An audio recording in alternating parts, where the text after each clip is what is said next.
네, 여러분 안녕하세요. 화를 가르치는 김철준 선생입니다. 여러분, 펜타스 이과 전문 기숙학원이라고 아시나요? 자, 여기 이과 전문이라는 단어를 처음 시작한 학원이 바로 펜타스 학원입니다.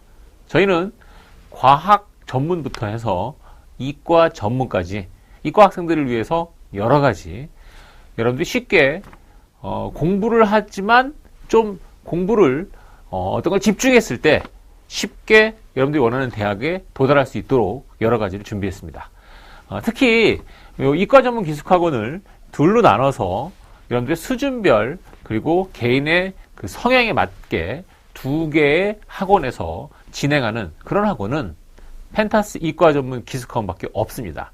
자, 여러분들이 어떻게 공부해야지 더 쉽고 그리고 더 좋은 학교를 갈 수 있는지에 대해서 간단하게 말씀드릴 텐데요. 일단 칠판에 잠깐 좀 설명을 좀 하겠습니다. 여러분들 이런 게 있어요. 여러분들 이과 학생들 가장 중요한 과목이 뭘까요? 이과 학생들의 가장 중요한 과목 수학이지, 그죠? 가장 중요한 과목은 수학입니다. 수학. 수학이 중요하지 않다고 얘기할 수는 없어, 그죠? 중요합니다. 그 다음 중요한 과목은 뭐죠? 과학입니다, 그죠? 네, 그 다음 이과 학생들이 중요한 과목은 과학이에요. 그 다음 중요한 과목은 영어죠, 그죠? 물론 국어가 중요하지 않다는 얘기가 아니에요, 지금. 얘기한 것처럼 중요도 순서대로 얘기했을 때 이렇게 얘기한 건데, 여러분들 여기 보면 지금 과학을 이렇게 중간에 넣었는데 선생님이 과학 선생이니까 이렇게 넣었구나 라고 생각하는 학생들도 있을 거야. 근데 아니라고 아는 학생들이 정확히 아는 겁니다. 특히 이 과학 과목이 얼마나 중요한지는 고3들은 잘 모르는 것 같아요. 고2는 더 모르고 재수생들이나 좀 아는 것 같은데 이 과학 과목은 굉장히 중요하고 실제로 이 과학 과목 때문에 고3 학생들이 재수하는 경우가 굉장히 많습니다. 선생님이 여러 번 데이터를 통해서 이런 것들을 얘기해 주는데 특히 상위권 학생일수록 과학 과목에 발목을 잡히는 경우가 상당히 많아. 선생님 하나의 예를 한번 들어주겠습니다. 2014년도 수능이 끝났고요. 2014학년도 수능에서 만점자는 33명이 나왔습니다. 그 중에 이과 학생은 1명입니다. 이렇게 얘기하면 이제 학생들이 생각할 때 잘 모르는 사람들은 문과랑 이과랑 누가 공부 잘하지? 이과가 공부 잘합니다. 선생님 문과가 잘하지 않나요? 아니야. 이과가 쉽게 얘기해서 국어 만점자도 이과가 많고요. A, B형 나누기 전에도 영어 만점자도 이과가 많아요. 그럼에도 불구하고 왜 문과가 만점자가 더 많이 나왔냐면 탐구죠.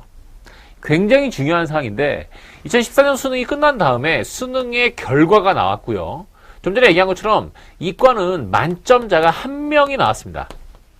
이 만점자 1명은 내가 가르친 학생이 아니야. 잘 몰라. 근데 이 만점자 학생은 아니지만 선생님이 가르치는 학생 중에 한 학생이 거의 만점자와 유사한 점수를 보였는데 그 점수의 특징이 뭐냐면 만점자는 국어 만점의 표준 점수가 130이고 영어 만점의 표준 점수가 138, 수학이 136이야. 그리고 만점자는 물리원 생명과학 2에 선택을 했고 둘 다 만점을 맞아서 표준 점수가 69와 67을 맞았어. 즉 만점자가 표준 점수가 542점이 나왔어. 이건 뭐 엄청난 점수죠, 그죠?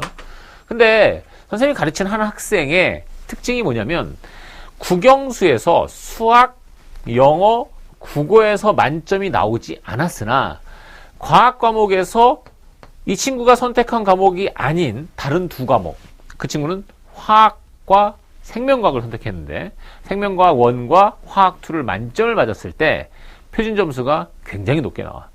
그래서 오히려 수학, 영어에서 한두 개 틀렸지만 이 친구와 표준 점수가 2점밖에 차이가 안 나더라 이거야. 여러분들 잘 보면 작년 수학 만점자의 표준 점수가 몇 점이었냐면 136점이었어.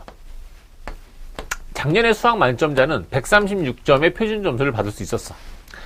선생님 좀 아까 예를 든 혜린이라는 학생 같은 경우는 화학 2와 생명과학 1을 만점을 맞았는데 생명과학 1의 만점의 표준 점수가 71점이고 화학 2 만점의 표준 점수가 72점이라서 이 둘의 표준 점수의 합계는 수학보다도 크게 나올 수 있더라 이거야.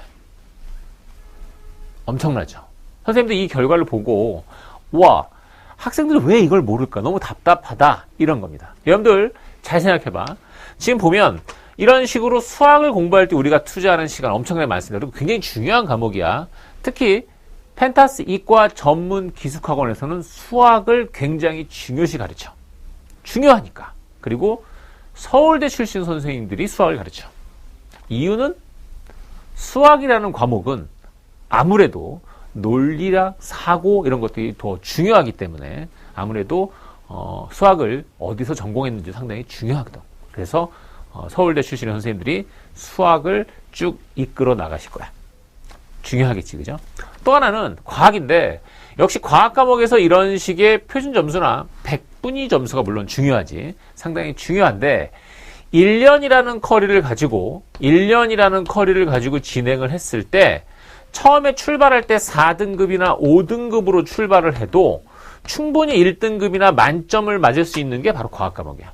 근데 좀 전에 예를 들었던 혜린이라는 학생은 72점의 표준 점수를 받았는데 화학 2를 만점자인데 이 친구는 재수생이야. 재수하기 전에 4등급이었는데 만점을 받았어. 1등급이냐 2등급이냐 보다도 같은 1등급인데 만점이냐 아니냐가 더 중요해. 만점이냐 아니냐가 훨씬 여러분들 중요합니다. 다시 얘기해서 펜타스 기숙학원에서는 화학, 난 화학 선생이니까 뭐 지구과학, 물리, 생명과학 만점을 맞게 하는 게 우리의 목표지 1등급을 맞게 하는 건 당연한 거다라고 생각하고 1년 커리를 짜는 거야. 여러분들이 공부할 때 여러분들이 재수를 한다면 혹은 여러분들이 방학 때 단기간에 뭔가의 폭발적인 성적 향상을 원한다면 자, 얘기한 것처럼 일단 먼저 무엇이 중요한지가 가장 포인트가 되겠지. 중요한 게 뭔지를 모르는 학생들이 너무 많은데 그리고 중요한 거를 알긴 알되 실천하지 않은 학생이 굉장히 많은데 수학과학에 대해서 확실한 본인의 기틀을 잡을 수 있는 학생 그 학생을 만드는 게 펜타스 이과 전문 기숙학원의 목표가 되는 거야. 물론 우리 학원의 영어나 국어 선생님들이 안 좋다라는 얘기를 하는 건 아니야, 여러분들. 지금 선생님이 포인트를 맞추는 거고 학생들은 참 신기하게 선생님이 중요한 순서대를 얘기했거든. 근데 학생들은 어떻게 듣냐면 버리는 순서로 들어. 이게 너희들의 가장 큰 문제다 이거야. 난 중요한 순서를 얘기했어. 이쪽이 안 중요하다라는 게 아니야. 그죠? 중요도가 위에 거보단 떨어진다는 얘기가 되겠죠. 자, 선생님이 얘기하는 이 펜타스 이과 전문 기숙학원은 임초관과 덕현관 뭔가 있는 것 같지, 그죠? 여기 양쪽에서 진행이 되고요. 여러분들의 개인별 취약 과목 중심반이냐 아니면 여러분들이 최상위권 대학을 목표로 하는 어떤 반의 그 목표 대학의 특성화냐 이게 가장 중요한 부분이다 라고 생각하시면 되는 겁니다. 자, 여러분들이 마음을 먹었다면 실천을 해야 되는데 사실 실천의 의지를 계속 유지하는 것 자체가 쉽지가 않기 때문에 기숙학원이라는 게 여러분들의 의지에 끝까지 마침표를 찍는 데 도움을 줄 겁니다. 알겠죠? 여러분들 그러면 학원에서 수업에서 만나도록 하겠습니다. 네, 화이팅!